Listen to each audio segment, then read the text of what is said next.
तो बच्चों अब देखो ब्रायोफाइटा में अपन ने जो ब्रायोफाइटा की बात की थी amphibians of the plant kingdom में, एक चीज पे फोकस जरूर करना है, वो है कि ये जो डायग्राम से आप देखोगे ना ए बी सी डी आपको दिख रहा है यहाँ पे, ए बी सी डी का पहले नाम जरा देख लेना ध्यान से, जो एग्जाम्पल्स आपको दिए हैं examples, again I want you all to focus on the spellings and the names properly so that you can remember them easily. Okay, A B C D कौन से नाम है देखो।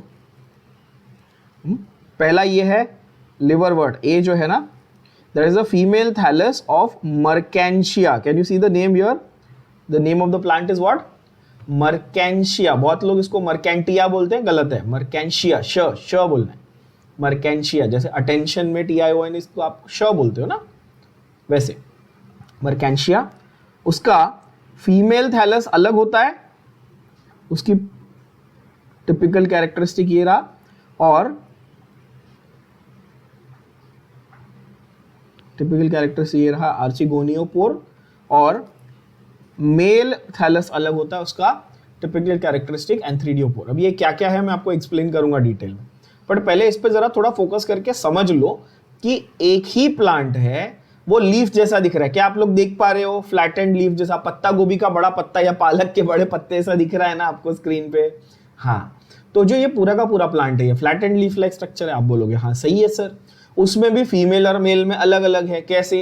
फीमेल में आर्चिगोनियोपोर है, मेल में एंथ्रीडियोफोर है। ये क्या होता है अब ये सीखेंगे, ठीक है। राइजॉइड्स दोनों में रूट लाइक स्ट्रक्चर्स, राइजॉइड्स जो है ये क्या है, दोनों में रूट लाइक स्ट्रक्चर्स है। इसके बाजू में आप अपनी एनसीईआरटी में लिख दोगे, क्या लिखोगे? Root like structures. क्या लिखोगे बच्चों?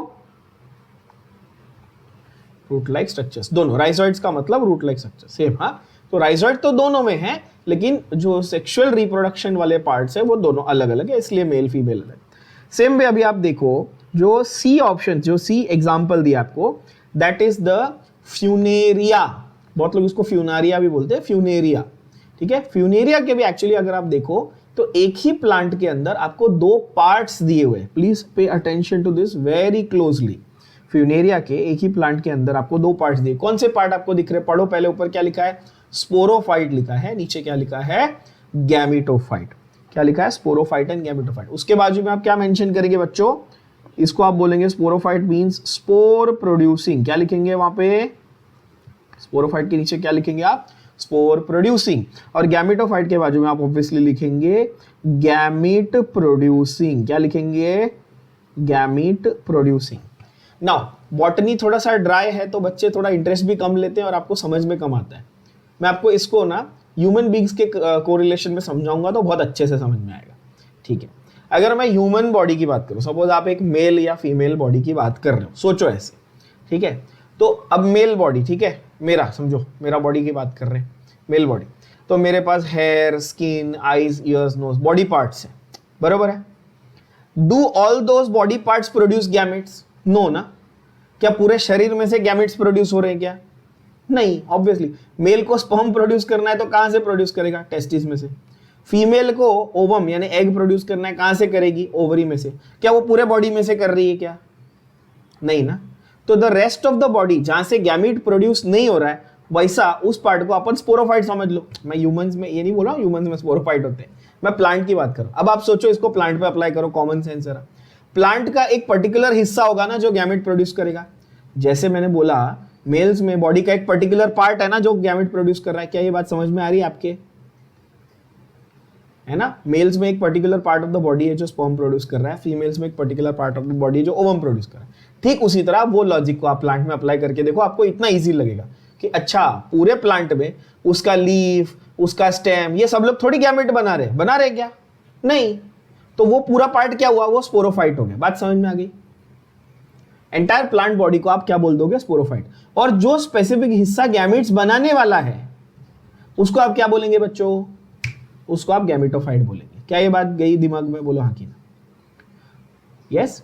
तो स्पोरोफाइट, गैमेटोफाइट पूरे एक ही स्ट्रक्चर में दो अलग अलग चीजें हैं। हाँ, ये बात समझ में आई आपको? स्पोरोफाइट, गैमेटोफाइट तो एक ही स्ट्रक्चर में दो अलग अलग चीजें हैं। इसके ऊपर और बहुत डिटेल में बात होने वाली है, ऑल्टरनेशन ऑफ जनरेशन आज सिखाऊंगा, बहुत इंपॉर्टेंट कॉन्सेप्ट है।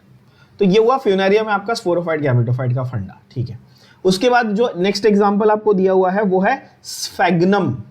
क्या दिया हुआ है? स्फेगनम, और स्फेगनम का उन्होंने आपको पूरा प्लांट नहीं दिखाया है, सिर्फ और सिर्फ गैमेटोफाइट दिखाया। क्या दिखाया? सिर्फ और सिर्फ गैमेटोफाइट। आप कैसे आइडेंटिफाई करेंगे सर इसने गैमेटोफाइट दिखाया? देखो उसने एंथ्रीडियल बोला, और द वर्ड एंथ्रो ये पिछली बार बोला था, एंथ्रो का मतलब होता है मेल, तो ये रिप्रोडक्टिव पार्ट की बात कर रहा है। और देखो आर्चिगोनियो यानी कि, है ना, आर्चिगोनियम और archegonia that is female, antheridia means male, तो क्या वो मेल और फीमेल पार्ट्स की बात कर रहा है एक ही सेक्शन में?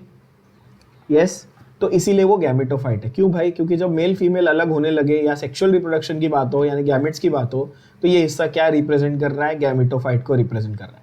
क्या ये बात सबके भेजे में गई? यस और है ना? तो ये तो सिर्फ डायग्रामेटिक हो गया। वो आपको ये क्यों जरूरी था? क्योंकि नीट की एग्जाम में आपके या कोई भी एंट्रेंस एग्जाम की अगर मैं बात करूं तो वो एनसीईआरटी से सीधा सीधा डायग्राम उठाते हैं, यहाँ पे तो कलर में दिया है, वो उठाते हैं ब्लैक एंड व्हाइट में मस्त में, कॉपी पेस्ट, और कोई भी एक जो ये है लेबलिंग है उसको मिटा देंगे और आपको बोलेंगे ABCD में से आइडेंटिफाई करो कौन सा नेमिंग है। तो इसीलिए डायग्राम बेस्ड क्वेश्चंस अपन वैसे भी जब प्रैक्टिस करेंगे ना MCQs वगैरह की, तो एक अलग सेट ही करेंगे अपन पूरा डायग्राम बेस्ड क्वेश्चंस का अलग से, ठीक है ना? चलो, तो ये हुआ हमारा फंडा ऑफ द एग्जाम्पल्स। उसके बाद यहां पर आते हैं ब्रायोफाइट्स के आगे के फंडे। हमने लास्ट टाइम ये सारी चीजें लिखी हुई थी, फिर से एक बार रिवाइज कर लेना। जैसा मैंने बताया ना, एंड्रो या एंथ्रो दिखे तो मेल, गाइनो या गोनिया दिखे तो फीमेल, ये ऑलरेडी अभी बोला वापस, ठीक है? तो वैसे ही यहां पर स्पोरोफाइट गैमेटोफाइट का फंडा समझा था हमने। अब स्पोरोफाइट के जो सेल्स हैं, स्पोरोफाइट क्या था? प्लांट बॉडी का पार्ट जो स्पोर प्रोड्यूस करता है उसको स्पोरोफाइट बोलते हैं, ये भी बता दिया आपको। Some cells of sporophyte undergo reduction division, that is meiosis, to produce haploid spores. These spores germinate to produce gametophyte. ये सेंटेंस के ऊपर जरा फोकस करना, ठीक है? ये सेंटेंस के ऊपर जरा फोकस करना। स्पोरोफाइट के कुछ सेल्स मियोसिस करके स्पोर्स बनाएंगे और स्पोर्स आगे जाकर जर्मिनेट होके यानी कि एक्टिवेट होकर गैमेटोफाइट बनाएंगे। जरा समझते हैं इसको अच्छे से, यहां पे समझ लो। डिप्लॉयड का मतलब क्या बच्चों? डिप्लॉयड का मतलब हैविंग कितने सेट ऑफ क्रोमोसोम्स? 2 सेट्स, मतलब 2n। हैप्लॉयड का मतलब क्या? 1 सेट ऑफ क्रोमोसोम जानने की बात है, सबको पता है, सिंपल। डिप्लॉयड मतलब 2n, हैप्लॉयड मतलब सिंगल n, एक सेट। अच्छा, दूसरी बात, टाइप्स ऑफ सेल डिवीजन में अगर मैं बोलूं, कौन सा? Types of cell division. Cell division के 2 टाइप होते हैं, एक होता है माइटोसिस और एक होता है मियोसिस। क्या होता है?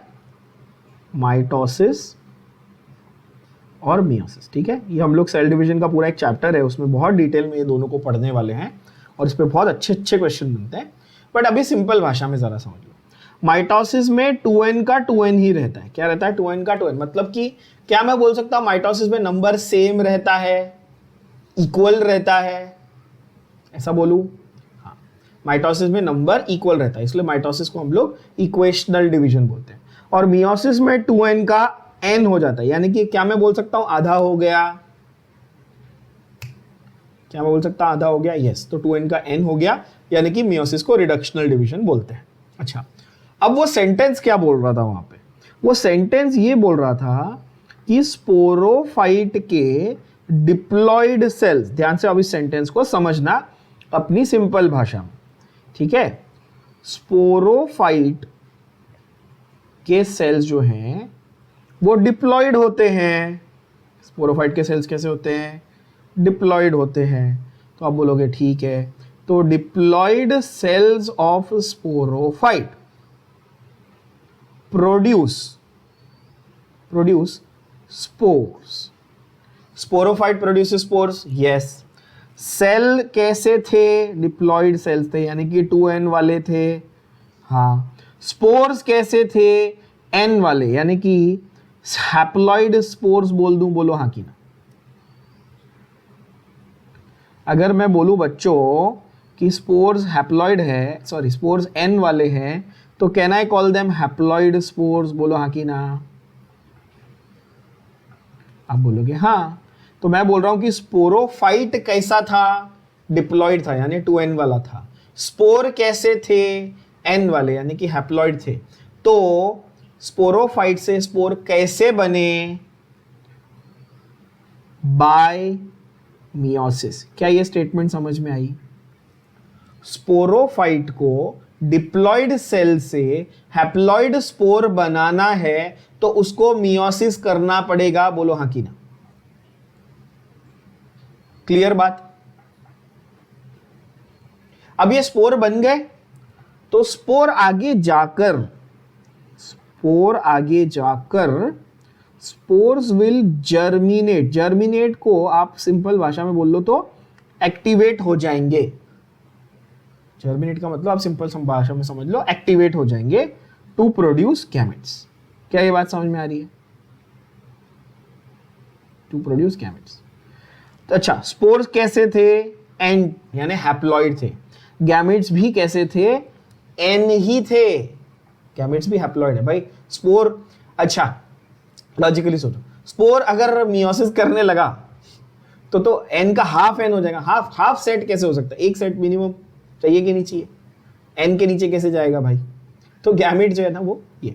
तो इन शॉर्ट आपको क्या समझ में आया? आपको क्या ये बात समझ में आ गई सबको कि नॉर्मल जो सेल्स हैं वो डिप्लॉयड होते हैं? क्या ये इन शॉर्ट समझ में आ गया? नॉर्मल सेल्स किस टाइप के होते हैं? 2n टाइप के। स्पोर्स किस टाइप के होते हैं? n टाइप के होते हैं। और गैमीट्स कैसे टाइप के होते हैं बच्चों? n type. बस यही तो चाहिए था अपने को लाइफ में, और क्या मजे आ गए?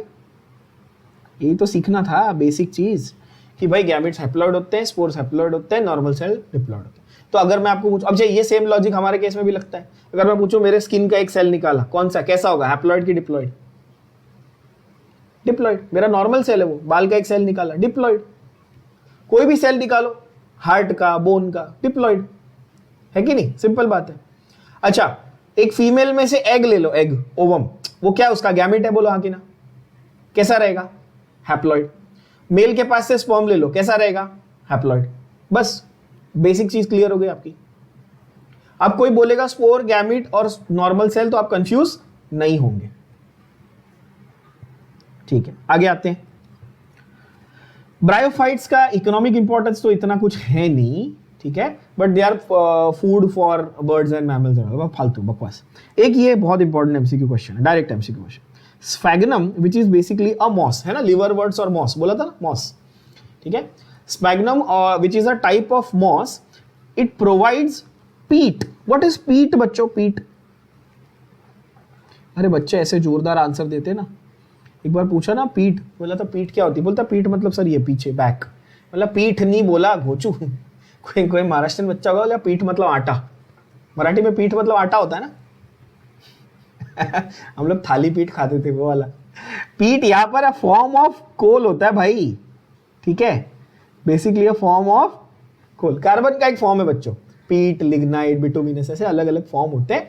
तो ये लोग ने ना पीट लिख दिया, बेसिकली एक फॉर्म ऑफ कोल है। अच्छा, ये तो आपने स्कूल में सबने पढ़ा हुआ है कि पुराने प्लांट्स, एनिमल, जानवर वगैरह सब मर के अगर जमीन में एकदम दब गए तो हजारों साल के बाद उनका क्या बन जाता है? फॉसिल फ्यूल, यानी कोल वगैरह बन जाता है। मालूम है ना सबको ये? फिर आप वो कोल निकालते हो माइनिंग करके, कोयले की खदान में से माइनिंग करके निकालते हो और उसको एज अ फ्यूल, उसको जला के आप यूज करते हो। बस यही है, लिखा हुआ है। और क्या लिखा है देखो, एकदम सिंपल चीज को उन लोगों ने कॉम्प्लिकेट करके लिखा हुआ है। देखो, sphagnum which is a type of moss, it provides peat that is used as fuel. तो आप मेन वर्ड्स को मार्क करो, उतना ही पढ़ना है आपने, ठीक है।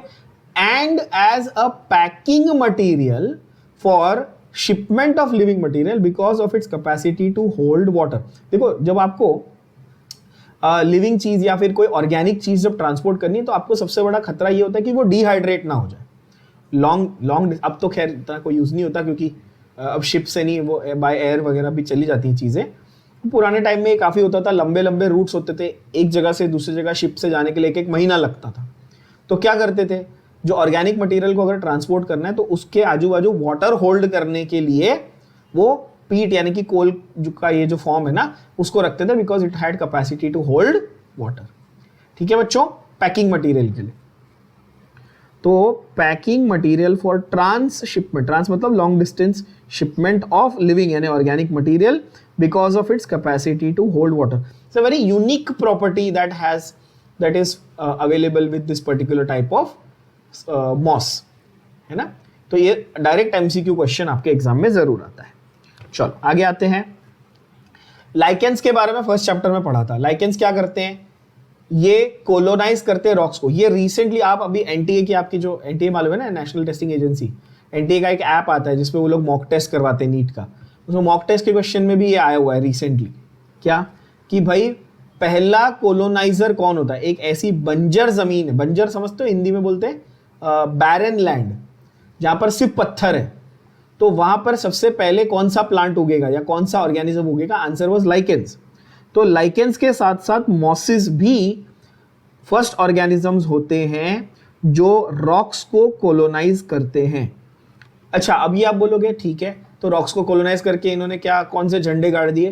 भाई अगर वो पत्थर है, बड़ा पत्थर, उसके ऊपर वो उग रहा है लाइकेन या मॉस, तो देखो यार, है तो ये प्लांट, इसको चाहिए पानी, बात सही है. तो ये पानी ढूंढने के लिए क्या करेगा, ये माइक्रोस्कोपिक क्रैक्स बनाएगा उस रॉक के अंदर. सॉइल तो है नहीं इसके पास, तो ये रॉक के अंदर से पानी अब्सॉर्ब करने की कोशिश करेगा. तो ये over a period of time क्या करेगा, उसके अंदर माइक्रोस्कोपिक क्रैक्स बनाएगा, जिससे वो विदरिंग ऑफ रॉक्स, यानी रॉक्स जो है ना वो धीरे धीरे टूटेंगे, और रॉक्स टूटेगा तो सॉइल बनेगा. बोलो हाँ कि ना, है ना. तो ये इंपॉर्टेंस, इकोलॉजिकल इंपॉर्टेंस है इनका.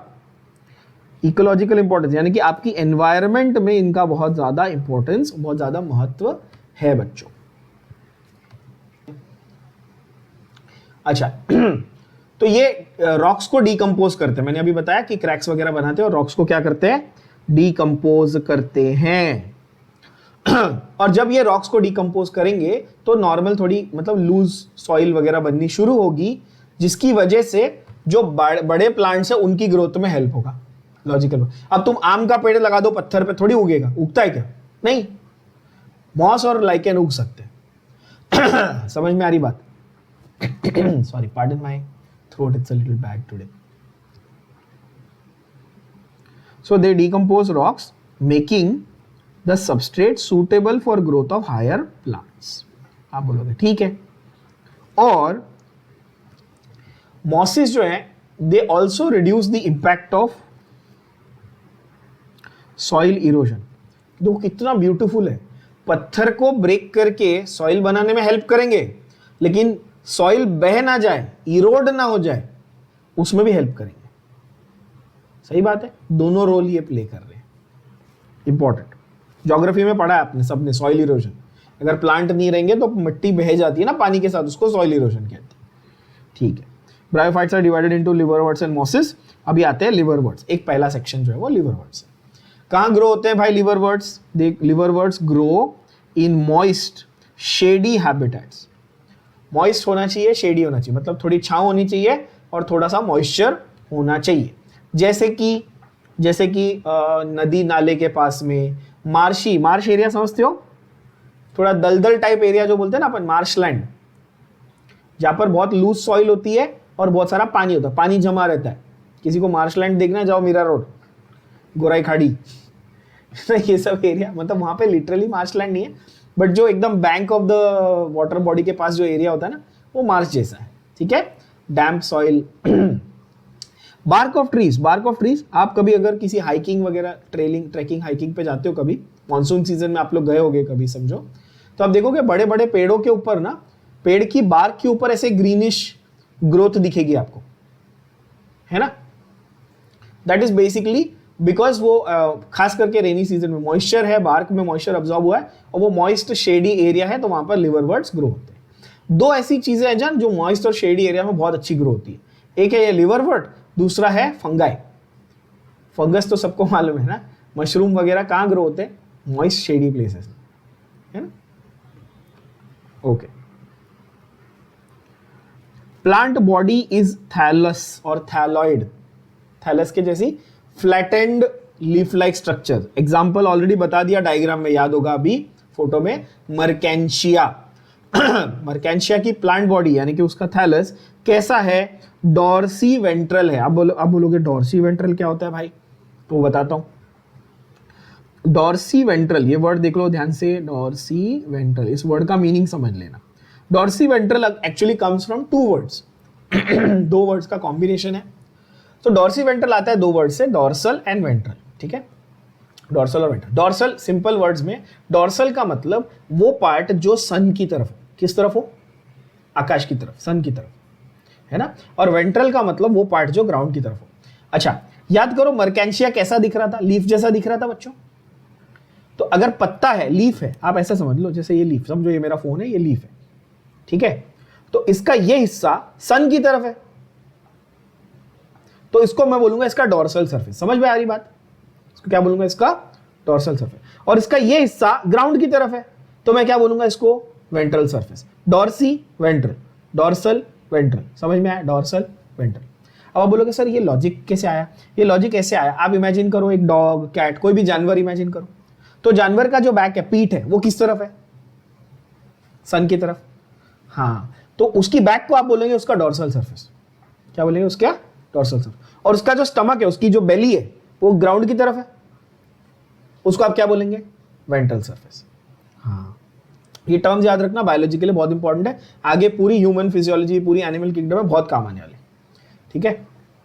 ये स्मार्ट लोगों ने क्या किया, डॉर्सी वेंट्रल टर्म यहां डाल दिया और डॉर्सल और वेंट्रल का मीनिंग अगले चैप्टर में सिखाया, लेकिन मैं आपको अभी बता दे रहा हूं ठीक है, ये जानना जरूरी है, बेसिक है। अच्छा, तो यहां पे क्या बोलता है भाई, डॉर्सी वेंट्रल है। अच्छा, डॉर्सी वेंट्रल जब एक साथ लिखते हो, इसका मतलब कि डॉर्सल और वेंट्रल ये दोनों सरफेस अलग अलग दिखते हैं, एक जैसे नहीं दिखते, इसका मतलब वो है। क्या बात समझ में आई, डॉर्सल मतलब सन की तरफ वाला, वेंट्रल मतलब ग्राउंड की तरफ वाला। डॉर्सी वेंट्रल जब मैं एक साथ लिखता हूं, इसका इस वर्ड का मीनिंग क्या है कि भाई एक ऐसा फ्लैटेंड स्ट्रक्चर या एक ऐसा स्ट्रक्चर जिसका डॉर्सल और वेंट्रल अलग अलग दिखता है। तुमको बेस्ट एग्जांपल बोलता हूं, पान का पत्ता, सबने देखा है, पान तो सबने खाया होगा, मीठा पान तो खाया होगा। पान का पत्ता, ऊपर वाला डार्क ग्रीन कलर, नीचे वाला लाइट ग्रीन कलर, अलग अलग दिखता है ना, तो तुम वो बोलोगे अच्छा ऊपर वाला डॉर्सल है, नीचे वाला वेंट्रल है, और ये लीफ कैसी है, ये डॉर्सी वेंट्रल है।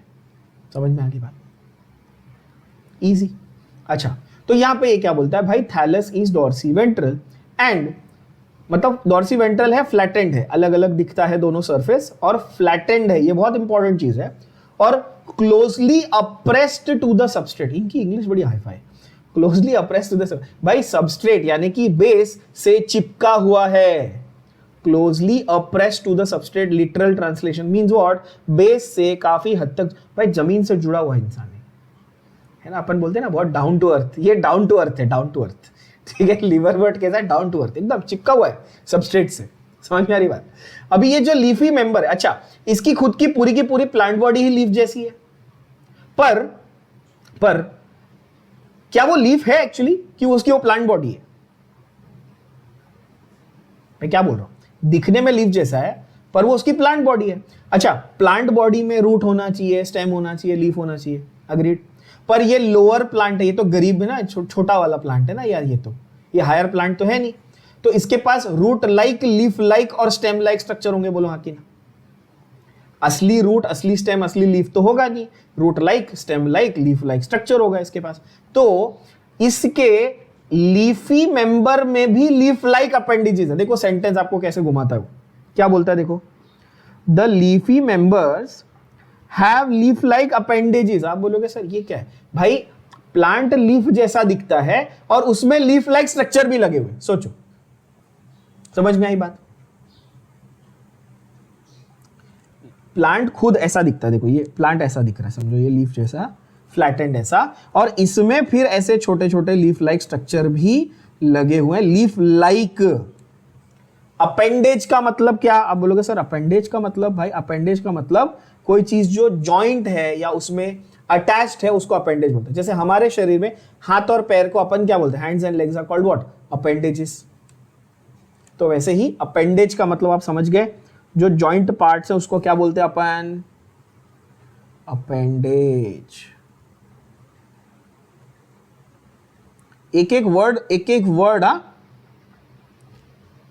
ठीक है, ऐसा नहीं कि बस मैं सेंटेंस मार्क करूं, रीड करूं और निकल जाऊं, एक एक वर्ड पे फोकस। जॉइंट पार्ट्स, ठीक है, तो आप बोलोगे ओके हमको समझ में आ गया कि प्लांट बॉडी लीफ जैसी है, फ्लैटेंड है, और उसके ऊपर छोटे छोटे लीफ लाइक स्ट्रक्चर भी हैं और स्टेम लाइक स्ट्रक्चर भी है भाई।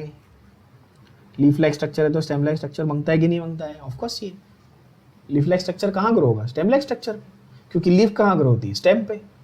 क्या ये बात समझ में आई?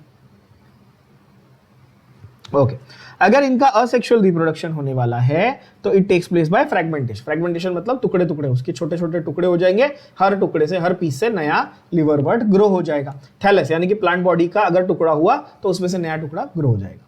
ठीक है, ओके। थैलाई, ये थैलस, ये वर्ड बहुत इंपॉर्टेंट, बार बार आता है। Plant body, basically plant body is called thallus. अच्छा, अगर उसको असेक्सुअल रिप्रोडक्शन फ्रेगमेंटेशन से करने का मौका मिलता है तो वो करेगा, अच्छी बात है। नहीं तो उसके पास और एक तरीका है, it can form specialised structures called gemmae. बहुत लोग इसको गेमे भी बोलते हैं। जेमे, GEMMAE, सिंगुलर इज जेमा, प्लूरल इज जेमे। क्या ये देख पा रहे हो आप लोग? स्पेशलाइज्ड स्ट्रक्चर्स कॉल्ड जेमे। जेमे का रोल क्या है ये आप अलग कलर से जरूर मार्क करेंगे। आपके पास एनसीईआरटी लेके बैठे हो, आप मार्किंग कर रहे हो तो उसको या तो रेड पेन से अंडरलाइन वगैरह कर देना, या मेरे जैसा 2 कलर से मार्क करना। असेक्सुअल रिप्रोडक्शन जेमे, तो ये याद रहेगा। अच्छा, जेमे किसके लिए? असेक्सुअल रिप्रोडक्शन के लिए। फ्रेगमेंटेशन भी है, जेमे भी है लिवर बर्ड में। ओके, क्या है भाई ये जेमे? जेमे ग्रीन मल्टीसेल्युलर असेक्सुअल बर्ड्स हैं which develop inside small structures called gemma cups, ठीक है। जेमा कप्स नाम के छोटे छोटे स्ट्रक्चर बनते हैं, उस जेमा कप के अंदर छोटे छोटे बर्ड्स बन जाते हैं, उन बर्ड्स का नाम है जेमे। अब यहां पे रिसेप्टैकल एक वर्ड लिखा है, क्या लिखा है देखो? रिसेप्टिकल्स। रिसेप्टिकल मतलब रिसीविंग कप, यानी कि एक स्टोरेज का एक छोटा सा ऑर्गन आप मान सकते हो। सिंपल, रिसेप्टिकल कोई बायोलॉजिकल वर्ड नहीं है, सिंपल इंग्लिश का वर्ड है रिसेप्टिकल। ठीक है, तो दे डेवलप इन स्मॉल, आप बोल सकते हो स्मॉल स्ट्रक्चर्स कॉल्ड जेमा कप्स। ठीक है, अब डायग्राम देखो, समझो। Can you see here, I zoom this for you, कि कैन यू सी हियर? ये देखो, ये छोटा आपको स्ट्रक्चर दिख रहा है, ये एक्चुअली एक छोटे खुले हुए कप जैसा देख सकते हो आप। ये ऐसा है, मतलब वो भेलपुरी वाले भैया आपके लिए वो बनाते हैं ना कागज से, कोन जैसा, बस ये वैसा है, देख सकते हो आप, है ना? तो ये जो है ना, ये जो छोटा सा ये कप जैसा ये रिसेप्टैकल जो बनाया हुआ है, इसके अंदर छोटे छोटे क्या बनेंगे? जेमे बनेंगे। इजी वे टू रिमेंबर, तुम कैडबरी जेम्स खाते हो, वो छोटे छोटे जेमे है, वैसे जेम्स याद रख लेना। क्या ये बात समझ में आ गई? यस। अच्छा, जेमा का मेल फीमेल से कोई लेना देना है क्या? नहीं, क्योंकि असेक्सुअल है ना भैया, अभी तो लिखा था, मार्क किया आपने, असेक्सुअल है। देखो, जेमा मेल में भी दिया है, फीमेल में भी दिया है। क्या ये बात सबके भेजे में चली गई? इजी है। ठीक है, अपन लॉजिकली पढ़ रहे हैं चीजों को, रट्टा नहीं मार रहे हैं, देख लो। ओके, फिर से देखो क्या बोल रहा हूं मैं। एक एक चीज के ऊपर भले 10 मिनट लगे, भले 4 बार रिपीट हो, याद रहनी चाहिए। लिवर वर्ड्स में एग्जांपल है मर्केंशिया। मर्केंशिया में लीफ लाइक बॉडी है, लीफ लाइक बॉडी के ऊपर स्टेम लाइक स्ट्रक्चर भी है, उसके ऊपर लीफ लाइक स्ट्रक्चर भी है। आप बोलोगे ओके, उसमें असेक्सुअल रिप्रोडक्शन होता है जेमे से। जेमे क्या होते हैं? छोटे असेक्सुअल बर्ड्स होते हैं। कहां उगते हैं, कहां बनते हैं? जेमा कप्स में बनते हैं। अब ये जेमे जब प्लांट बॉडी से अलग होते हैं तब ये फिर जर्मिनेट होते हैं। तो मैं क्या ऐसा बोल सकता हूं कि जेमे लगभग स्पोर के जैसा काम कर रहे हैं? बोलो हाँ कि ना। स्पोर भी बना, फिर फैला, फिर जर्मिनेट हुआ, फिर नया प्लांट बॉडी बनाया। आप बोलोगे हाँ, बस यही तो काम जेमा ने भी किया भाई। तो जेमे बिकम डिटैच, डिटैच समझते हो ना, अलग हो गए from the parent body and germinate to form new individuals. During sexual reproduction male and female sex organs are produced on the same or different thalli. Now this is important again, simple fund है, कोई बहुत बड़ी नहीं है। एक ही plant में male female दोनों भी डेवलप हो सकते हैं। अपने ह्यूमंस में ऐसा नहीं होता, क्योंकि अपन हायर ऑर्गेनिज्म है। लोअर ऑर्गेनिज्म और हायर ऑर्गेनिज्म में फर्क क्या है? सबसे बड़ा बायोलॉजिकल डिफरेंस ये है कि लोअर ऑर्गेनिज्म में ना वो मेल और फीमेल की लाइन जो है ना वो ब्लर होती है, वो इतना डिफरेंशिएटेड नहीं होते। बात समझ रहे हो? तो एक ही स्ट्रक्चर के अंदर कभी कभी मेल पार्ट्स और फीमेल पार्ट्स दोनों डेवलप हो सकते हैं, या फिर अलग अलग भी डेवलप हो सकते हैं। अगर अलग अलग हुए तो एक पे क्या बनेगा, एंथ्रीडियम, एक पे आर्चिगोनियम, मतलब वो जो स्ट्रक्चर थे ना मेल और फीमेल वाले, वो अलग अलग बनेंगे। क्या ये सेम थैलस पे बन सकते थे, सेम प्लांट बॉडी पे बन सकते थे? आंसर है हाँ, बन सकते थे। ठीक है ना। अब आप बोलोगे सर ये मेल और फीमेल सेक्स ऑर्गन जो लिखे इनका नाम, तो नाम वहां पैराग्राफ में नहीं दिया, यहां दिया। देखो आर्चिगोनियोपोर को मैं अब आपको समझ में आएगा। अच्छा, फीमेल सेक्स ऑर्गन का नाम आर्चिगोनियोफोर है, यहां पे लिख के रखो बच्चों। फीमेल सेक्स ऑर्गन का नाम क्या है? आर्चिगोनियोफोर। और मेल सेक्स ऑर्गन का नाम क्या है? एंथ्रीडियोफोर। क्या ये बात क्लियर हो गई? यस। जैसे स्कूल में सबने फ्लावर के बारे में, फ्लावर के बारे में पढ़ा है आपने, है ना, कि एंथर जो है वो मेल होता है, एंड्रोशियम मेल और गाइनोशियम फीमेल, है ना। वैसे यहाँ पे है आर्चिगोनियोफोर जो है वो फीमेल है और एंथ्रीडियोफोर जो है वो मेल है। क्या ये दोनों एक ही प्लांट बॉडी पे हो सकते थे? ऐसी संभावना है, ऐसी पॉसिबिलिटी है? हाँ, ऐसी पॉसिबिलिटी है। लिख के रख दो। स्पोरोफाइट मेन प्लांट बॉडी थी इसकी, बहुत बार क्लियर हो चुकी है। तो ये जो स्पोरोफाइट है इसके पास होता है फुट, सीटा और कैप्सूल। क्या होता है? फुट, सीटा और कैप्सूल। अब बोलोगे सर ये तीन क्या होते हैं? तो समझते हैं भाई, बहुत important line. Sporophyte is differentiated into foot, सीटा एंड कैप्सूल। ये तीन पार्ट्स में प्लांट बॉडी डिवाइडेड होती है। अच्छा, आपको मैं पूछूं हायर प्लांट जो आपने देखा हुआ है, ट्री, झाड़, पेड़, वृक्ष, है ना, जो आपने देखा हुआ है, उसके पार्ट्स बताओ। तो आप फटाक से बताते हो सर रूट, स्टेम, लीव्स, है कि नहीं? तो वैसे ही लोअर के भी हमने पार्ट्स देखे थे, एल्गे के पार्ट्स देखे थे पिछली बार। तो अगर आप देखेंगे, जहां पे मैंने आपको एल्गे में बताया था होल्ड फास्ट, स्ट्राइप और फ्रॉन्ड, वो तीन पार्ट्स में डिवाइडेड था, ठीक उसी तरह यहां पर भी, ठीक है, एक पार्ट जो है आपका वो बेस है, जो है ना वो फुट। अच्छा, फुट मतलब उसका बेस प्लस उसके साथ राइजोइड। राइजोइड समझ रहे हो? ये क्या है? रूट लाइक स्ट्रक्चर लिखा है ना हमने बच्चों, ये देखो यहां पे क्या लिखा है, रूट लाइक स्ट्रक्चर। क्या ये आप लोग देख पा रहे हैं? तो ये जो पार्ट है पूरा, ये आपका फुट हो गया। क्या हो गया? ये फुट हो गया। जो स्टेम जैसा पार्ट है, स्टेम जैसा पतला सा, ये दिख रहा है आपको स्टेम जैसा, ये जो ओह नागिन निकली है यहां से, है कि नहीं? ये जो पूरा ऐसे पतला सा आपको दिख रहा है, ये है आपका सीटा। राम की पत्नी सीता नहीं, सीता। क्या नाम है? सीटा। हाँ, फुट, बहुत लोग सेटा भी बोलते हैं, फुट, सेटा एंड कैप्सूल, या फुट, सीटा and capsule, that is fine. ठीक है, फुट, सेटा एंड कैप्सूल। मैं ये ऐसे, मुझे पता है मैं बकवास जोक मारता हूँ sometimes I crack good jokes, बकवास मत। हाँ, but why I say these stupid things is because as children तुम लोग को ना फालतू चीजें ज्यादा याद रहती है, तो तुमको शायद सेटा भूल जाएगा, बट ये जरूर याद रहेगा कि सेटा के लिए सर ने फालतू सा जोक मारा था, तो अच्छा ये ऐसा याद जरूर रहेगा वो, इसीलिए बोलता हूँ। ठीक है, तुम यहाँ मेरा सेंस ऑफ ह्यूमर टेस्ट करने नहीं बैठे हो, पढ़ाई करने बैठे, पढ़ाई करो। ठीक है ना, चलो ओके। सो सेटा जो है वो बेसिकली स्टेम का काम कर रहा है, और कैप्सूल अगर आप देखो ना, तो ये एक टेक्निकली एक बड़ा सा लीफ लाइक स्ट्रक्चर आपको दिख रहा है। और आप बोलोगे सर यहां लीव्स तो अलग से भी है, एक्चुअल लीव्स भी है, और एक बड़ा सा आपको लीफ लाइक स्ट्रक्चर भी दिख रहा है, देख सकते हो आप, है ना। तो फुट, सेटा, कैप्सूल।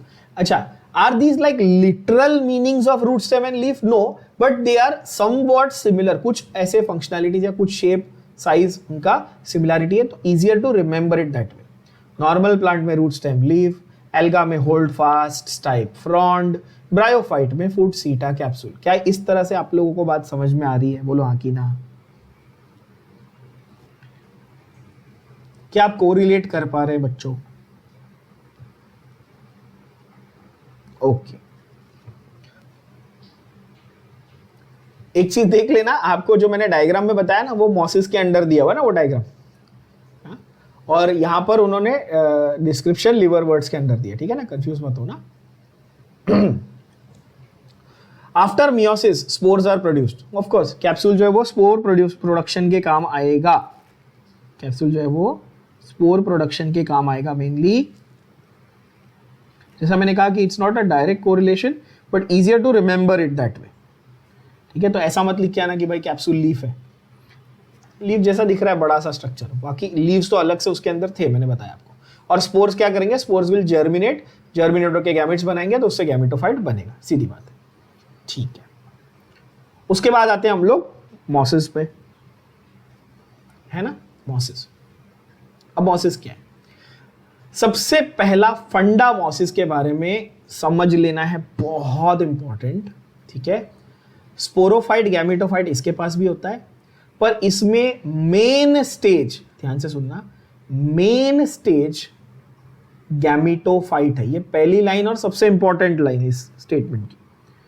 मॉसिस में प्रीडोमिनेंट, प्रीडोमिनेंट मतलब समझते हो सब लोग, नहीं समझते हो तो लिख दो। प्रीडोमिनेंट का मतलब मेन, और that which remains for a longer time, जो ज्यादा टाइम तक रहेगा उसको प्रीडोमिनेंट कहेंगे, प्रीडोमिनेंट।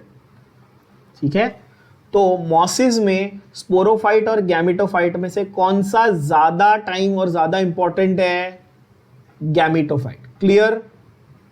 और गैमेटोफाइट को भी, गैमेटोफाइट की जो लाइफ स्टेज है उसकी, गैमेटोफाइट की स्टेज है, उसको भी फर्दर दो पार्ट्स में डिवाइड किया हुआ है, देख लो, which consist of 2 stages.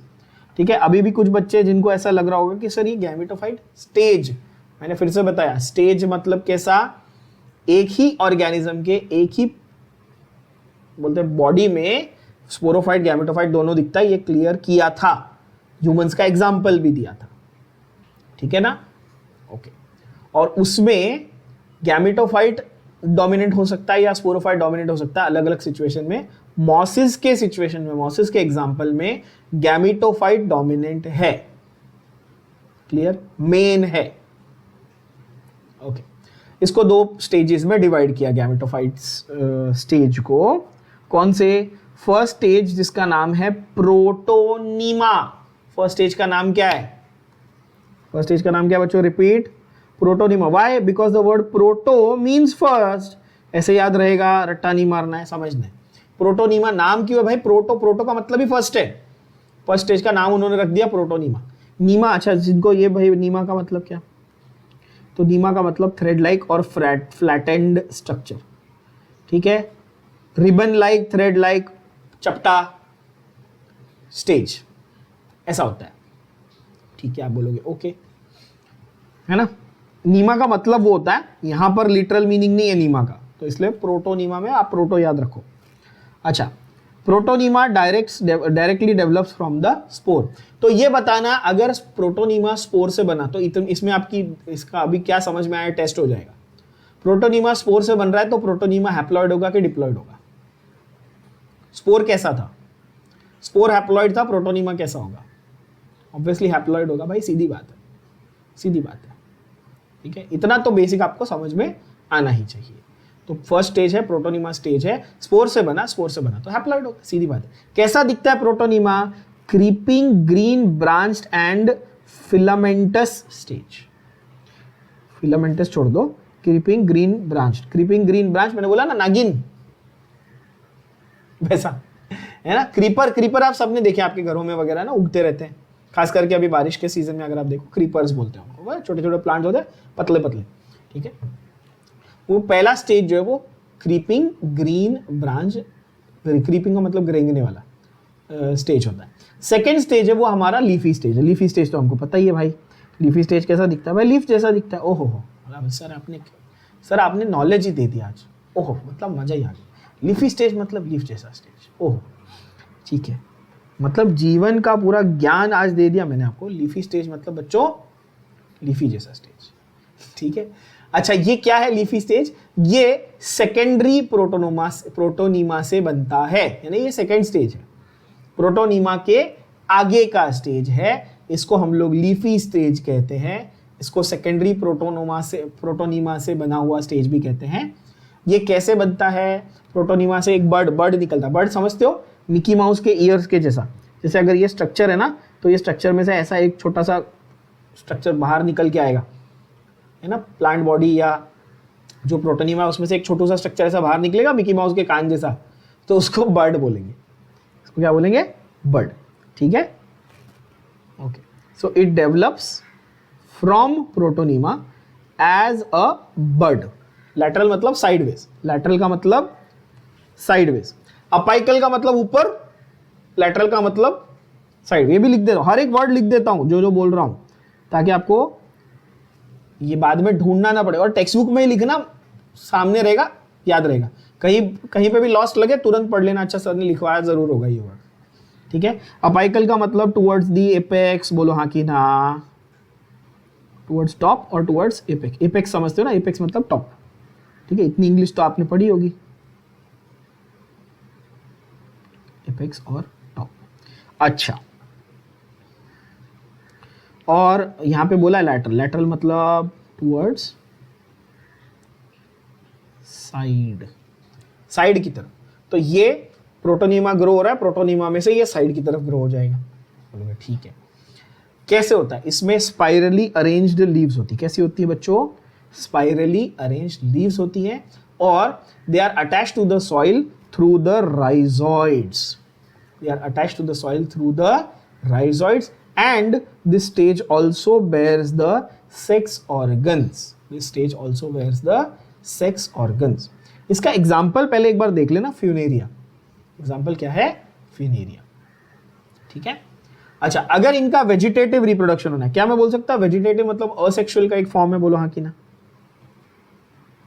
Vegetative मतलब असेक्सुअल का ही एक फॉर्म है बॉस। आप बोलोगे सही है, तो वेजिटेटिव बाय फ्रैगमेंटेशन। आप बोलोगे ऐसा रिपीट कर रहे हो, हाँ रेपिटेशन होगा ना भाई। असेक्सुअल हमेशा कैसे होगा? बाय फ्रैगमेंटेशन होगा। या तो बर्डिंग से हो सकता है भाई, छोटे छोटे बर्ड्स बनेंगे, बर्ड से क्या बन जाएगा?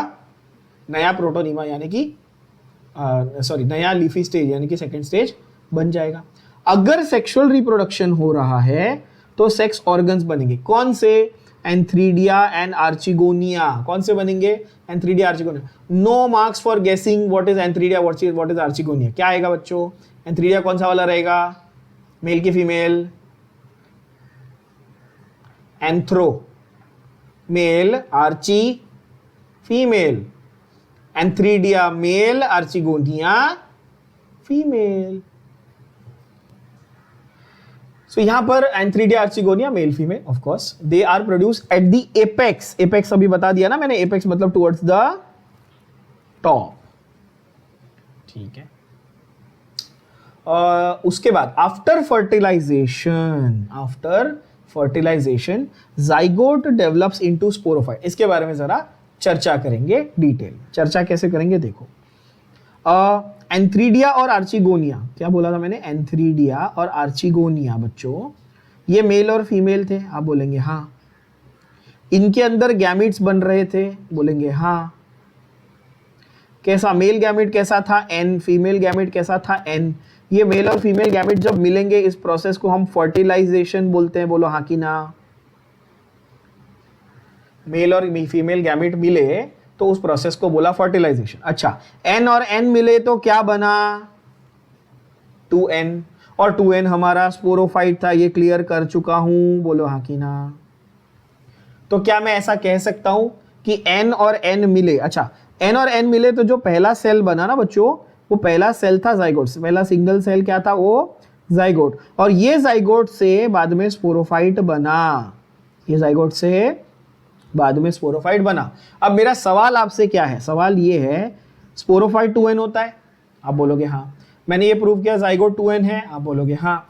तो जाइगोट से स्पोरोफाइट कौन से प्रोसेस के थ्रू बना? माइटोसिस की मियोसिस? सवाल समझ में आया? माइटोसिस लिखूं कि मियोसिस लिखूं? एम के आगे क्या लिखूं? आइटोसिस की ईओसिस? माइटोसिस। काय को? क्योंकि मेरे को 2n का नंबर 2n पे मेंटेन करना था, और वो सिर्फ माइटोसिस से पॉसिबल है। अगर मियोसिस करता नंबर फिर आधा हो जाता, बोलो हाँ कि ना। एवरीबडी, है कि नहीं? तो ये फंडा आपको समझना बहुत जरूरी, क्योंकि इसमें ही आपको वो कंफ्यूज करेगा एमसीक्यू क्वेश्चंस में। तो आपको ऐसे समझना है कि अच्छा, ओरिजिनल प्लांट बॉडी कैसी थी? गैमेटोफाइट थी। ओके, गैमेटोफाइट थी। उस गैमेटोफाइट में एंथ्रीडी आर्चिगोनिया, मेल फीमेल गैमेट्स अलग बन गए। ओके, गैमेट्स कैसे थे? हैप्लॉइड। गैमेट्स मिले, हाँ ये देखो मेल गैमेट, ये देखो फीमेल गैमेट, मिल गए, ये मिल गए। यहाँ पे क्या बना? जाइगोट। जाइगोट से क्या बना? स्पोरोफाइट। जाइगोट से स्पोरोफाइट माइटोसिस से बनेगा, क्योंकि जाइगोट और स्पोरोफाइट दोनों ही 2n है। अगर जाइगोट में मियोसिस हो जाता तो क्या स्पोरोफाइट बन पाता? नहीं, हाफ हो जाता ना नंबर, हैप्लॉइड बन जाता, वापस गैमेटोफाइट बन जाता। नहीं चाहिए अपने को, गैमेटोफाइट से ही तो आए थे। बात क्लियर हो गई? अच्छा, स्पोरोफाइट प्लांट बॉडी, क्या होता है प्लांट बॉडी में? फूड सीटा कैप्सूल। फिर से वही हुआ, घूम फिर के बोलो हाँ की ना। अब समझ में आ गई होगी बातें। स्पोरोफाइट कंसिस्ट्स ऑफ फूड सीटा कैप्सूल। तो आपके डायग्राम में उन्होंने ये बताया था, है ना। जो ए और बी डायग्राम था लिवरवर्ट्स का, उन्होंने फूड सीटा कैप्सूल दिखाया नहीं, क्योंकि वो लीफी स्ट्रक्चर जो बनता है ना, उसमें फूड सीटा कैप्सूल डिफरेंशिएटेड आपको दिखता नहीं, है ना। यहां पर क्या अच्छे से दिखता है। ओके, ये भी लाइन इंपॉर्टेंट है, थोड़ी अच्छी लाइन है कि भाई स्पोरोफाइट जो है किसका? मॉसिस का जो स्पोरोफाइट है वो लिवरवर्ट से ज्यादा अच्छा डेवलप्ड है। तो किसी अंधे को भी दिख रहा है, हमने डायग्राम में देखा है। क्या आप यहां देख पा रहे हैं बच्चों? ए, बी और सी, डी में आपको ज्यादा अच्छा डेवलप्ड कौन सा दिख रहा है? ए, बी ज्यादा अच्छा डेवलप्ड दिख रहा है कि सी, डी? तो कोई बेवकूफ भी 5वीं का बच्चा भी बता देगा। सी, डी में अपने को ना अच्छा स्ट्रक्चर पूरा दिख रहा है ना भाई, लीफ लाइक, स्टेम लाइक, फलाना ढिमचा सब दिख रहा है अपने को। तो वही तो वो बोल रहा है कि मॉसिस का थैलस यानी प्लांट बॉडी ज्यादा अच्छा डेवलप्ड है देन लिवरवर्ट्स। ये बात आप अग्री करते हो? तो स्पोरोफाइट इज मोर इलैबोरेट, मतलब more well developed of course. ठीक है, कैप्सूल के अंदर क्या होता है? स्पोर्स। ऑलरेडी ये रिपीट हो गया ना, कैप्सूल के अंदर क्या होता है? स्पोर्स। रिपीट हो गया। स्पोर्स कैसे बने? मियोसिस से बने। अरे भाई ऑब्वियसली स्पोर हैप्लॉइड है, मियोसिस से ही बनेंगे, कोई इसमें कंफ्यूजन नहीं है। स्पोर कैसे? हैप्लॉइड है, कैसे बनेंगे? मियोसिस से ही बनेंगे ना भाई। तो spores are formed after meiosis, एकदम क्लियर। अच्छा, एग्जाम्पल है इनके फ्यूनेरिया, पॉलीट्राइकम एंड स्फैग्नम। 3 ही एग्जाम्पल है, अच्छे एग्जाम्पल हैं। फ्यूनेरिया, कौन से? Funaria, repeat, polytrichum and sphagnum. Sphagnum, spagnum नहीं, प नहीं, फ स्फैग्नम, है ना। मैग्नम आइसक्रीम आती है ना, वो याद रख लेना, ठीक है। मुक्कड़ बच्चों, तुम लोग को आइसक्रीम याद रहती है, बायोलॉजी याद करो। चलो ठीक है, नेक्स्ट है हमारा टेरिडोफाइटा। क्या है नेक्स्ट हमारा? टेरिडोफाइट्स यानी कि टेरिडोफाइटा, ठीक है। अच्छा, टेरिडोफाइटा को जैसे हम लोग ब्रायोफाइटा को amphibians of the plant kingdom बोलते थे, टेरिडोफाइटा को भी हम लोग एक छोटे से नाम से जानेंगे। We will call them the vascular cryptogams. क्या बोलेंगे इनको हम लोग? The vascular cryptogams. अब क्यों बोलेंगे इनको भाई? इसका मतलब भी समझ लेते हैं। वैस्क्यूलर ये वर्ड आता है from the word vessel. Vessel का मतलब समझते हो? अच्छा, कुछ महान बुद्धिजीवी बच्चे, इंटेलिजेंट बच्चे बोलते हैं सर वेसल, वेसल का मतलब सर कटोरी। अरे मतलब तुम लोग हंसोगे, बच्चे ऐसे ऐसे जवाब देते ना, वेसल मतलब सर, वेसल मतलब कटोरी चम्मच। अरे गधे, वेसल मतलब वो वाला ब्लड वेसल वाला जो वेसल, मतलब जो tube like, pipe like structure होता है ना, जो नेटवर्क होता है, जो चीजों को कैरी करता है, वो वाला वेसल की बात कर रहा हूं मैं, ठीक है। ज्यादा दिमाग मत लगाओ। तो वैस्क्यूलर मतलब वेसल, यस। तो इन प्लांट्स जो वैस्क्यूलर टिश्यू होता है उसको बेसिकली वो जो चीजों को कैरी करने के लिए बनाया हुआ है, एक पाइपलाइन, सिंपल भाषा में एक पाइपलाइन क्रिएट की गई है, उसको बोलते हैं वेसल, और उसका एडजेक्टिव फॉर्म है वैस्क्यूलर। अच्छा, क्रिप्टोगैम्स, फेनेरोगैम्स तो पहले ही बताया प्लांट किंगडम में। क्रिप्टोगैम्स में क्या आए थे? एल्गे, ब्रायोफाइटा, टेरिडोफाइटा, तीसरा ये आखिरी है ना क्रिप्टोगैम का मेंबर। तो एल्गा से, ब्रायोफाइटा से टेरिडोफाइटा आते आते धीरे धीरे एवोल्यूशन हो रहा है, ये बात मानते हो? मोर एंड मोर कॉम्प्लेक्स होते जा रहे हैं प्लांट्स। तो एल्गा के पास वेसल्स थे क्या? नहीं थे। एल्गे के पास वेसल नहीं थे। ब्रायोफाइटा के पास वेसल्स थे? नहीं थे। टेरिडोफाइटा के पास वेसल्स है। क्या ये बात सबको समझ में आई? इसीलिए इनको क्या बोला? Vascular cryptogam. क्रिप्टोग्राम नहीं है, ध्यान से देखना, क्रिप्टोगैम है, बच्चों, कॉमन मिस्टेक्स, या इट्स अ कॉमन मिस्टेक, हो जाता है कभी कभी, अपन गैम को ग्राम पढ़ लेते हैं, गलती नहीं करना, नहीं तो आप लोग लिखते वक्त भी सेम गलती कर सकते हो ना। तो वैस्कुलर का मतलब वेसल है ना, वेसल का मतलब सिंपल ट्यूब लाइक और पाइप लाइक स्ट्रक्चर, ऐसा भी, मतलब इतना सिंपल तो कोई नहीं कराएगा यार, है ना, ट्यूब और पाइप और जो भी है ना। अब क्या लिखूं, नली, ऐसा कुछ लिख दूं, ठीक है, इतने में तो समझ जाओगे। तो वैस्कुलर क्रिप्टोग्राम, ठीक है, ओके। टेरिडोफाइट्स में क्या आता है, जैसे वहां पे लिवरवर्ट्स और मॉसिस आए थे ब्रायोफाइट्स में, टेरिडोफाइट्स में आते हैं बच्चों हॉर्स टेल्स एंड फर्न्स, घोड़े की पूंछ नहीं, हॉर्स टेल नाम के प्लांट्स होते हैं, ठीक है, एक कैटेगरी होती है बेसिकली, हॉर्स टेल और fern, fern FERNS, ferns very important है ना, नेफ्रोलेपिस एक्साल्टाटा भी पढ़ाऊंगा आपको, फर्न्स का एग्जांपल है, बहुत अच्छा, ठीक है। तो टेरिडोफाइट्स में क्या क्या आ गया, रिपीट, क्या आएगा, horsetails and ferns, okay. They are used as medicinal, they are used for medicinal purposes and as soil binder, ये सब टाइम पास, ये सब यूजेस है, लर्न कर लेना, फैक्चुअल चीजें। ऑर्नामेंटल प्लांट्स की तरह भी इनको ग्रो किया जाता है। What do you mean by ornamental plants? Ornamental का मतलब होता है डेकोरेशन वाले प्लांट, जो तुम लोग शादियों में लगाते हो, बर्थडे में देते हो, वैलेंटाइंस डे पे बहुत देते हो एक दूसरे को, है ना। हमारे टाइम में तो हालत खराब, हमारे जेब में पैसे ही नहीं होते थे, गुलाब कहां से देंगे। Ornamental is for decorative purpose, है ना। आजकल मैं देखता हूँ बच्चे देते अलग अलग टाइप के ना, व्हाइट वाला रोज, येलो वाला रोज, रेड वाला रोज, ब्लैक रोज भी देते लोग ठीक है। तो ऑर्नामेंटल पर्पस, डेकोरेटिव पर्पस, इसके लिए जो प्लांट्स यूज होते हैं ना, आप शादी वगैरह में लगाते हो ना, वो सब।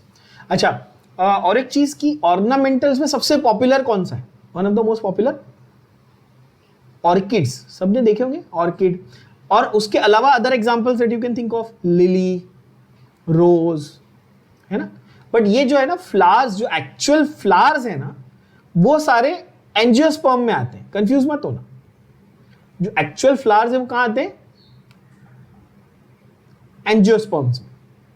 तो यहां पे क्या आएगा, ये जो फर्न्स है ना, लोग अपने घरों के बाहर छोटे छोटे पॉटेड प्लांट्स नहीं लगाते, छोटे वाले, ये वहां यूज होते हैं, ठीक है। तो ये शादी ब्याह में नहीं देखने मिलेंगे, वो फ्लावर्स नहीं है ना, they are just small plants, okay, as ornamentals.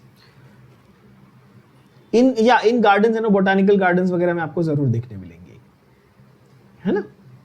अच्छा, ये जो नेक्स्ट लाइन है, ये डायरेक्ट MCQ क्वेश्चन है, सबसे important. They are the first terrestrial plants to possess vascular tissues that are xylem and phloem. मैंने वेसल्स आपको बताया, वैस्कुलर टिश्यू, प्लांट के पास वैस्कुलर टिश्यू दो टाइप के होते हैं, दो पाइपलाइन होती है, दो सिस्टम होते हैं उसके पास, एक खाना ले जाने के लिए, एक पानी ले जाने के लिए, xylem phloem, xylem for water, phloem for food. Simple तरीके से, I have over simplified it, actually ऐसा नहीं होता जाइलम, बट आपको फिलहाल बेसिक के लिए याद रखने के लिए आप क्या याद रखोगे, phloem food, phloem for food, xylem for water, ऐसे याद रखेंगे। दो वैस्कुलर टिश्यू है, xylem for water, phloem for food. Of course इसमें और कॉम्प्लेक्सिटीज हैं, हम आगे पढ़ेंगे, ठीक है। वो लिखा भी है, देखो, वाह, अगली लाइन में लिख दिया उसने मेरे लिए, you will study more in chapter 6, ठीक है, ओके। उसके बाद they are found in cool damp shady places, same as liverworts and this thing. Some may grow also in sandy soil condition, that is okay. अच्छा, in bryophytes the dominant phase was gametophytic. Bryophytes की category में sporophyte और gametophyte में से dominant कौन था, gametophyte था, बरोबर है कि नहीं, गैमेटोफाइट था।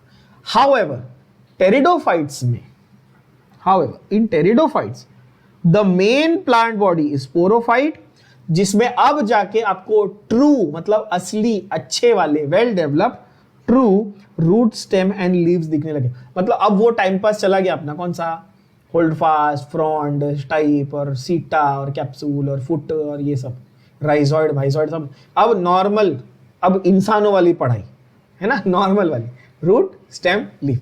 अब इसके आगे सबके पास क्या रहेगा, रूट स्टेम लीव। समझ में आ रही बात, इजी, अच्छी बात, ओके। चलो, तो इन ऑर्गन्स में वैस्कुलर टिश्यू होते हैं, आप बोलोगे हाँ होते होंगे भाई, वैस्कुलर प्लांट है, होते होंगे vascular tissue. Okay, leaves are small, leaves are small और लार्ज। अगर स्मॉल लीव्स होगा तो उसको क्या बोलेंगे? माइक्रोफिल्स। नाम से ही पता चल रहा है, बोलो आगे ना, माइक्रो, माइक्रो से नाम से पता चल रहा है तुम लोग को, small leaves, microphylls, microphylls, microphylls, PHYLLS, not phyllic, PHILLIC वाला नहीं है, वो फाइल अलग, फिलिक लविंग वो अलग, ये PHYLL, फिल मींस लीफ है ना, ये वाला फिल जो है ये क्लोरोफिल वाला फिल है। अच्छा, एग्जाम्पल है सिलाजिनेला। सिलाजिनेला में छोटे पत्ते होते, छोटी पत्तियां होती हैं, और फर्न्स में बड़े पत्ते होते हैं जिनको हम लोग मैक्रोफिल्स कहते हैं। बड़े पत्ते होंगे तो क्या बोलेंगे? मैक्रोफिल्स। छोटी छोटी पत्तियां होंगी तो क्या बोलेंगे? माइक्रोफिल्स। किसी ने इमली का पेड़ देखा, इमली के पेड़ पे छोटी छोटी पत्तियां लगती है, देखी है? अब आप बोलोगे सर इमली का पेड़ टेरिडोफाइटा में आता है क्या? नहीं गधों, सिर्फ साइज का कॉन्टेक्स्ट दे रहा हूं, ठीक है, सिर्फ साइज का कॉन्टेक्स्ट दे रहा हूं। छोटी पत्ती बड़ी पत्ती के फर्क समझ में आना चाहिए। छोटे पत्ते माइक्रोफिल, बड़े पत्ते मैक्रोफिल। माइक्रोस्कोपिक, मैक्रोस्कोपिक, सेम फंडा, छोटा बड़ा, macromolecule, micromolecule, yes.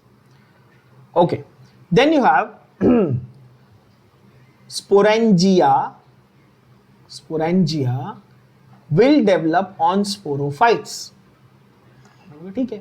Main plant body किसका नाम क्या था? स्पोरोफाइट था।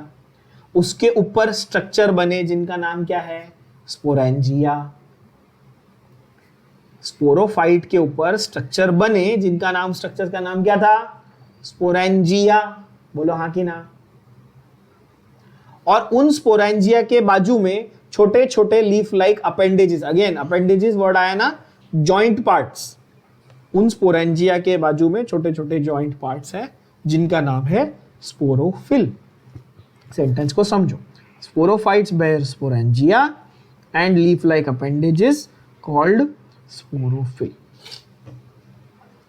Okay, sometimes sporophylls will form distinct compact structures called strobili or cones like in Silaginella और Equisetum। सिलाजिनेला में पत्ते भी छोटे होते हैं और उनके जो स्पोरोफिल्स यानी जो पत्तियां हैं या जो लीफ लाइक अपेंडेजेस हैं वो सब मिलकर एक कलेक्शन बनाते, एक कॉम्पैक्ट स्ट्रक्चर बनाते हैं जिसको हम लोग स्ट्रोबिलस या कोन बोलते हैं। ये स्पोरेंजिया का काम क्या है? स्पोरेंजिया का काम है टू प्रोड्यूस स्पोर्स। स्पोर्स कैसे हैं? हैप्लॉइड। कैसे बनेंगे? मियोसिस से। किसमें मियोसिस होगा? स्पोर मदर सेल में होगा। किसमें मियोसिस होगा? स्पोर मदर सेल में होगा। अब ये जो 4 लाइन अभी हमने पढ़ी ये थोड़ी कंफ्यूजिंग है, इसको जरा अपने सिंपल भाषा में समझाता हूं।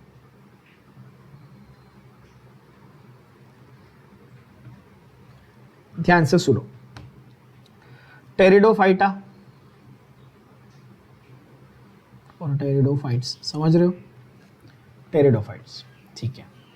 टेरिडोफाइट्स में डोमिनेंट कौन है बच्चों? डोमिनेंट का ऑपोजिट मैं बोलूं डिपेंडेंट। डोमिनेंट है स्पोरोफाइट। ब्रायोफाइट्स में डोमिनेंट गैमेटोफाइट था। यहां पे कौन है डोमिनेंट? स्पोरोफाइट। डिपेंडेंट कौन है? गैमेटोफाइट। यहां तक क्लियर?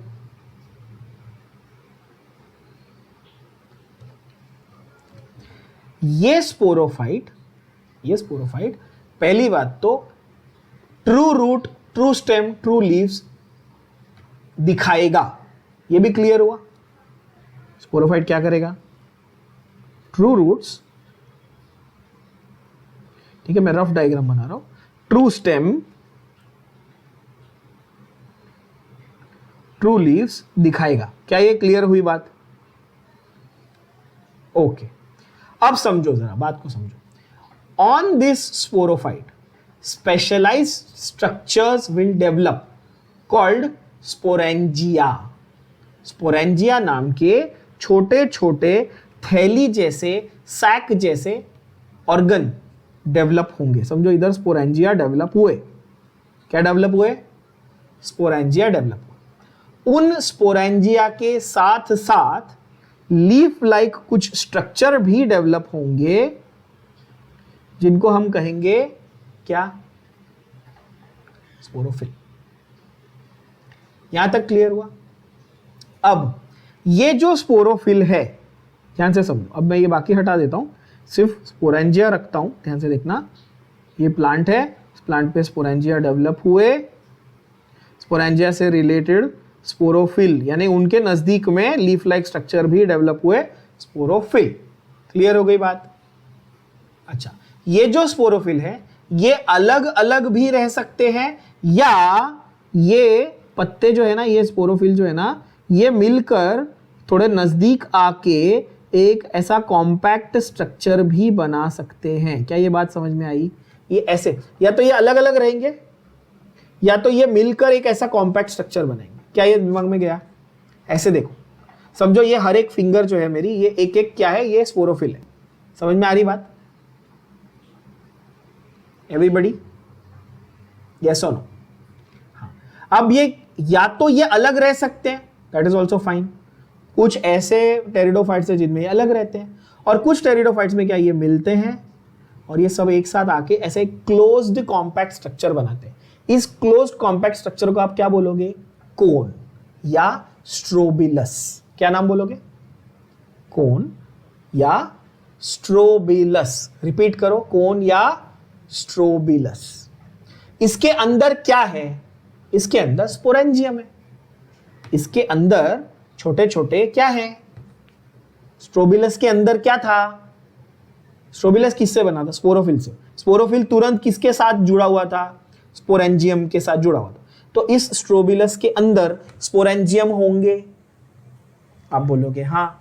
वो स्पोरेंजियम का काम क्या है? वो अंदर ही अंदर स्पोर बना रहे हैं। क्या बना रहे हैं? छोटे छोटे स्पोर। जिन बच्चों को अभी भी स्पोर इमेजिन करने में डिफिकल्टी हो रही है, आप कैसे इमेजिन करो, बचपन में आप सबने वो बलून से खेला होगा ना, फुग्गा, जिसके अंदर सैंड के पार्टिकल भरते ऐसे आवाज आती थी। सबने खेला है ना? छोटे बच्चों के लिए टॉयज भी लाते हैं ना अपन, प्लास्टिक का ऐसा गोल होता है, ऐसे ऐसे झुनझुना बोलते, छुनछुना बोलते हैं अपन उसको। इमेजिन करो वैसा एक गोल स्ट्रक्चर, उसके अंदर छोटे छोटे ऐसे सैंड के जैसे पार्टिकल, वो आप इमेजिन करो स्पोरेंजियम के। समझ रहे हो आप? एक स्ट्रक्चर है, उसके अंदर छोटे छोटे छोटे छोटे क्या बन रहे? स्पोर बन रहे। क्यों बन रहे भाई? जब वो स्ट्रक्चर फटेगा तो स्पोर उड़ेंगे और स्पोर सब जगह जाएंगे और नया प्लांट डेवलप होगा। क्या बुद्धि में गया? बोला हकीर है ना, रिप्रोडक्शन के लिए भाई ये। अच्छा, तो स्पोरेंजियम का रोल आपको समझ में आया? अच्छा, स्पोरेंजियम का रोल है सर स्पोर बनाना, बराबर? ओके, तो स्पोरोफाइट था, स्पोरोफाइट के पास रूट स्टेम लीफ थे, वो तो ठीक है, उसको साइड छोड़ दो। स्पोरोफाइट के ऊपर क्या डेवलप हुए थे? स्पोरेंजियम। उसके साथ क्या जुड़े हुए थे? स्पोरोफिल, बड़े बड़े पत्ते जैसे स्ट्रक्चर। वो पत्ते जैसे स्ट्रक्चर जब बंद हो जाए तो स्ट्रोबिलस बोलने का। क्या स्ट्रोबिलस हर जगह दिखेगा? नहीं, कई कई वो सेपरेट भी रहेंगे, क्या फर्क पड़ता है? ठीक है, अगर जुड़ गए तो स्ट्रोबिलस बना, यानी कोन बना। उस स्ट्रोबिलस के अंदर क्या है? स्पोरेंजियम। स्पोरेंजियम के अंदर क्या बन रहा है? स्पोर। और उस स्पोर का काम क्या है? आगे जाके जर्मिनेट होके नया प्लांट बनाना। अच्छा, स्पोर कैसे बना था बच्चों? मियोसिस से। Common sense. स्पोर कैसा है? हैप्लॉइड। बहुत बार बता चुका, आज ही 4 बार बता दिया। स्पोर कैसा है? हैप्लॉइड। कैसे बनेगा? मियोसिस से। किसमें मियोसिस होगा? तो किसी डिप्लॉइड सेल में ही मियोसिस होगा ना, है कि नहीं? मियोसिस। अच्छा, आप मुझे बताओ, हैप्लॉइड सेल में मियोसिस होता है क्या? तुम एन को मियोसिस करके हाफ एन करने वाले हो क्या? नहीं, तुम तो डिप्लॉइड सेल में मियोसिस ही करोगे।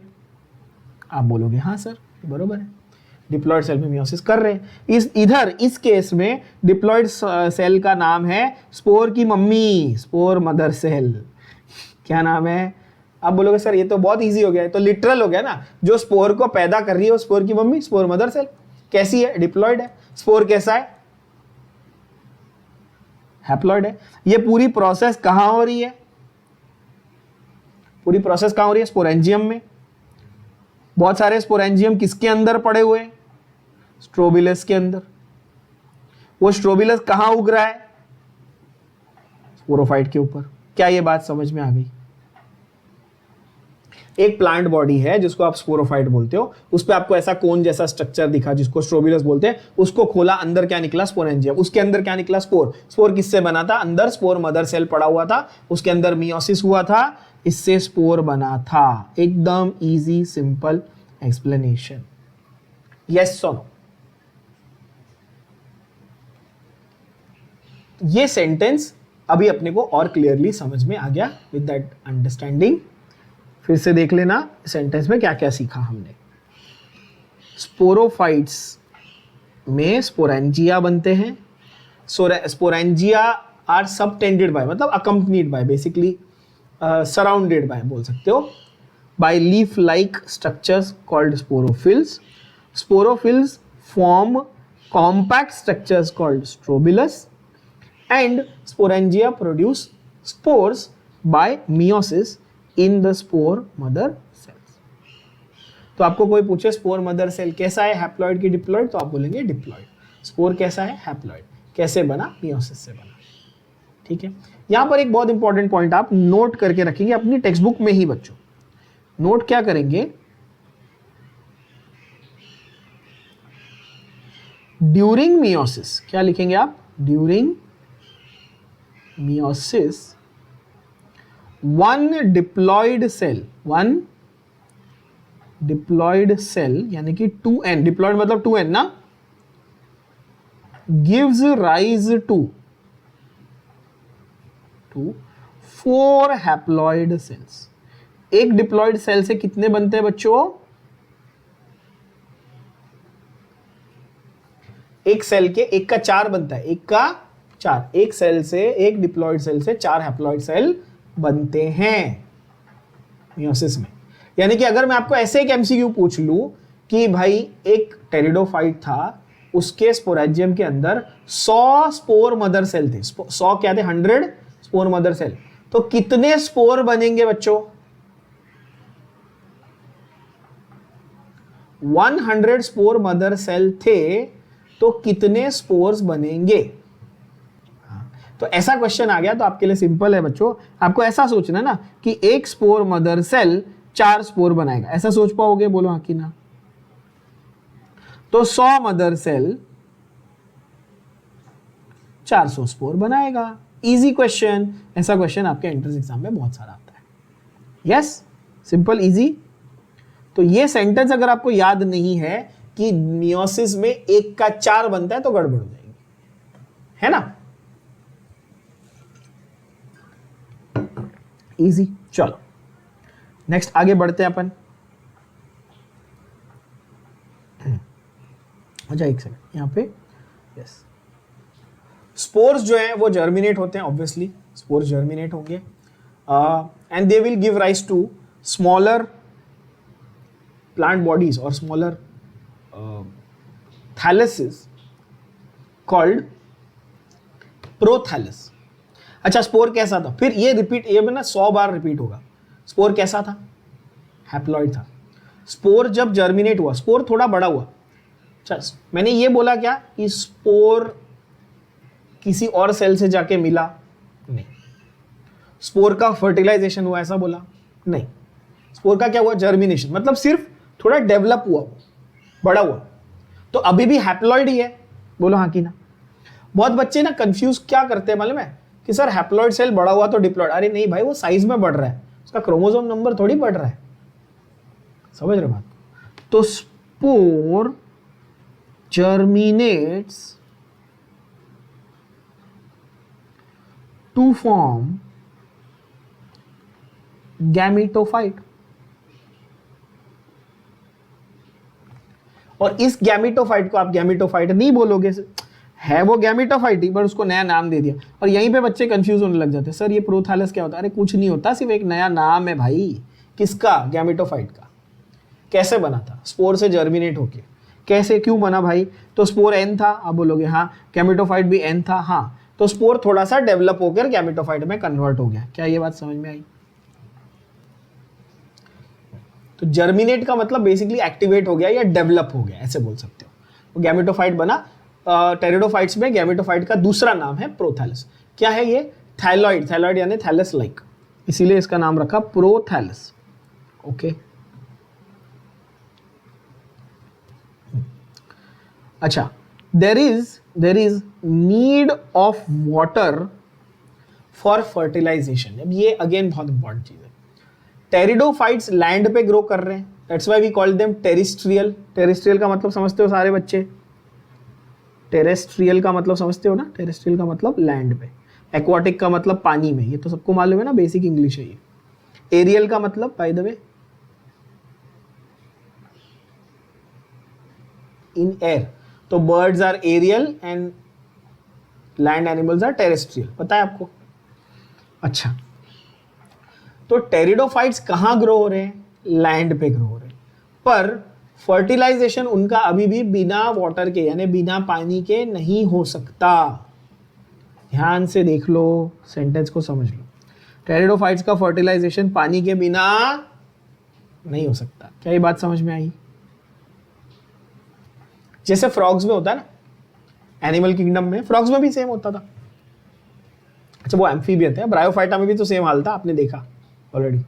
ब्रायोफाइटा भी पानी के बिना नहीं रह सकते। इसका ये मतलब नहीं कि बाकी प्लांट्स पानी के बिना रह सकते हैं, ऐसा नहीं। बाकी प्लांट्स जमीन में से पानी अब्सॉर्ब कर सकते हैं, इनको वाटर बॉडी के पास रहना है। इसीलिए इनका जो क्या बोलते हैं ग्रोथ है, स्प्रेड है, वो कुछ सर्टेन ज्योग्राफिकल रीजन्स में ही मिलता है। मैंने ऑलरेडी बता दिया, मार्श एरिया, थोड़ा डैम्प एरिया वगैरह वगैरह, ठीक है? ये सब फालतू, उसको इग्नोर करो, आगे आ जाओ फटाफट। जो गैमीटोफाइट बना उसके अंदर मेल और फीमेल सेक्स ऑर्गन्स हैं। ये लॉजिक अब आई एम प्रीटी श्योर सब बच्चों ने पकड़ लिया होगा कि अच्छा, जब तक स्पोरोफाइट की बात हो रही थी ना, तो सेक्स ऑर्गन्स की बात नहीं होती थी, ठीक है? जैसे ही गैमीटोफाइट ये वर्ड आ गया, तो अच्छा, मेल फीमेल सेक्स ऑर्गन्स इनकी बात होने लगती है। Clear? Male female sex organs का नाम क्या है? Antheridia and archegonia respectively. बहुत बार कर लिया, वापस रिपीट नहीं करूंगा। एंथ्रीडिया मेल, आर्चिगोनिया फीमेल, ठीक है? Water is required for the transfer of antherozoids. What are antherozoids? Antherozoids are the male gametes released from the antheridia. Antheridia क्या था? मेल सेक्स ऑर्गन था। तो वो क्या बनाता है? एंथेरोजॉइड्स बनाता है। अगेन इसको ह्यूमंस के साथ रिलेट करके देखो, तुमको अच्छे से समझेगा। ह्यूमंस में, मेल्स में टेस्टिस के अंदर स्पर्म बनता है, बरोबर है? तो टेस्टिस को तुम मेल सेक्स ऑर्गन मान लो और स्पर्म उसका गैमेट हो गया। लॉजिक? यस। बस वैसा ही यहां पे रिलेट करो। एंथ्रीडिया को तुम ऑर्गन मान लो और एंथेरोजॉइड उसका गैमीट हो गया। क्या ये बात भेजे में गई कि नहीं गई? इजी है ना? जैसे टेस्टिस में स्पर्म बन रहा है, वैसे एंथ्रीडिया में एंथेरोजॉइड बन रहा है। बस क्लियर, इजी। तो जैसे रिलीज हुआ, एंथेरोजॉइड रिलीज हुआ, तो एंथेरोजॉइड पानी यानी वाटर मीडियम के बिना आर्चिगोनिया तक नहीं पहुंच सकता। ये बहुत इंपॉर्टेंट सवाल है, और इसलिए आपको समझा need of water for fertilisation. बोलो हाँ कि ना? बस एक बार वो आर्चिगोनियम तक पहुंच गया, तो आर्चिगोनियम में ऑलरेडी क्या प्रेजेंट है? फीमेल गैमीट ऑलरेडी प्रेजेंट है, तो fusion of male and female gamete हो जाएगा, results in formation of zygote. ये ऑलरेडी बता दिया, मेल फीमेल गैमीट मिले तो हमेशा क्या बनेगा? जाइगोट बनेगा। जाइगोट हमेशा कैसा रहेगा बच्चों? डिप्लॉयड। कॉमन सेंस, क्योंकि दोनों गैमीट्स n थे, n मिलेंगे तो 2n बनेगा, ठीक है? जाइगोट से क्या बनने वाला है? Zygote produces sporophyte. Sporophyte is the dominant phase. तो आपको ये पूरी साइकिल समझ में आ गई होगी। पहले प्लांट का बॉडी कैसा था? स्पोरोफाइट था। स्पोरोफाइट के अंदर क्या था? इसको याद करो, यहाँ पे मैंने अभी लिखवा है ना, हाँ देखो, स्पोरोफाइट के अंदर स्पोरेंजियम था, स्पोरेंजियम के अंदर स्ट्रोबिलस था, स्ट्रोबिलस के अंदर स्पोरोफाइट के अंदर स्ट्रोबिलस था, स्ट्रोबिलस के अंदर स्पोरेंजियम था, स्पोरेंजियम के अंदर स्पोर थे। स्पोर जर्मिनेट हुए, गैमेटोफाइट बना, गैमेटोफाइट ने मेल फीमेल बनाए गैमिट्स, फिर वो गैमिट मिले, जाइगोट बना, और फिर वो जाइगोट वापस स्पोरोफाइट बन गया। क्या ये साइकिल समझ में आई?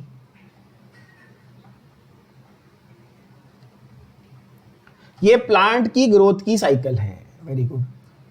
मैंने गैमिट बनाए, मतलब मैंने नहीं, मतलब मेल ने गैमिट बनाए, फीमेल ने गैमिट बनाए, दोनों मिले, बच्चा पैदा हुआ, वो पूरा स्पोरोफाइट, उसकी पूरी बॉडी डिप्लॉयड, वो प्यूबर्टी पहुंचेगा, वो गैमीट बनाएगा, उसकी पार्टनर गैमीट बनाएगी, वापस पैदा होगा। फंडा समझ में आ रहा है? जनरेशन टू जनरेशन चलते जाएगा। बस वही लॉजिक यहाँ लगाओ। क्या ये बात भेजे में गई कि नहीं गई? है ना? तो यहाँ पर अभी अपन इसको यहाँ पे कंक्लूड करते हैं, आगे का नेक्स्ट सेशन में कंटिन्यू।